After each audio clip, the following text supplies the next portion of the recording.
Assalaamu calaykum. Maalin wanaagsan, duhur wanaagsan, galab wanaagsan. Adduunyada meel walba aad ka joogto.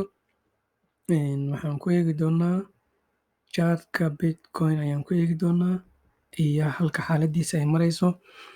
Bitcoin hadda wuxuu marayaa 10,108 Okay. Bitcoin haddii uu laynkan waxaa la yidhahaa 21 simple moving average aa la yidhaha. Haddii laynkaas cad uusan hoos uga marin ama uusan ka hoos marin wuxuu kacayaa ilaa 30 ilaa 25%. Sababta aan ku ogaanana waxaad dhihi kartaa markii ugu dambeysay oo laynkaas ka kor maray waxay ahayd halkan.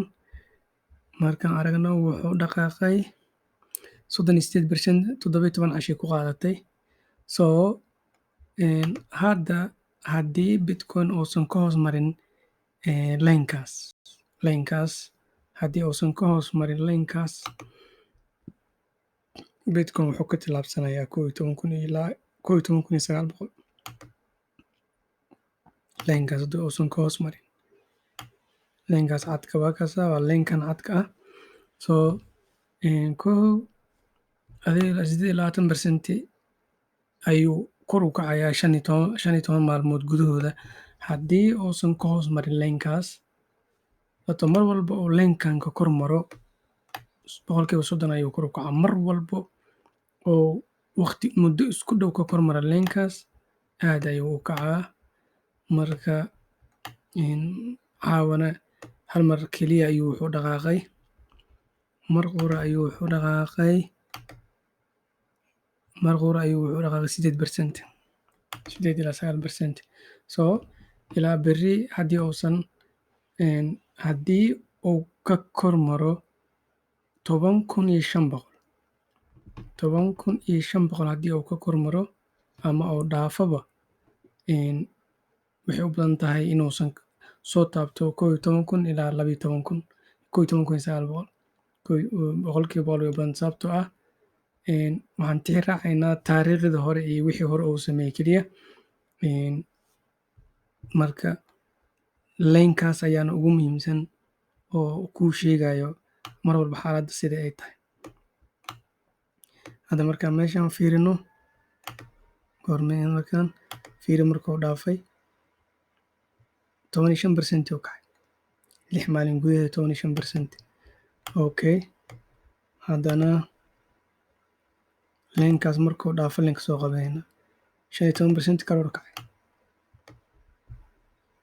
Haddana laynka soo qabanayna kor afkiisa hore wuxuu kacay 46%.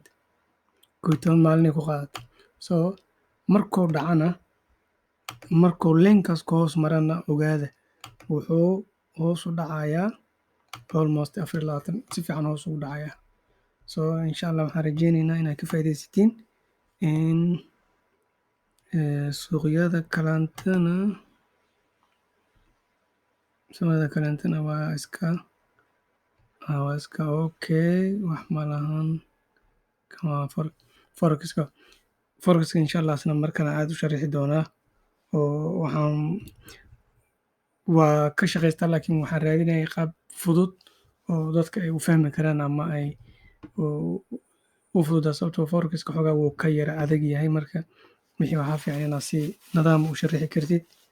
Marka ayagana waa idin soo wadaa macluumaad ku aadan forex oo cid walba ay ku shaqaysan karto. Insha Allah waanan ka wada faa'iidaysan doonaa. Sidaan ugu faa'iidaystana waa ugu faa'iidaysan doontiin.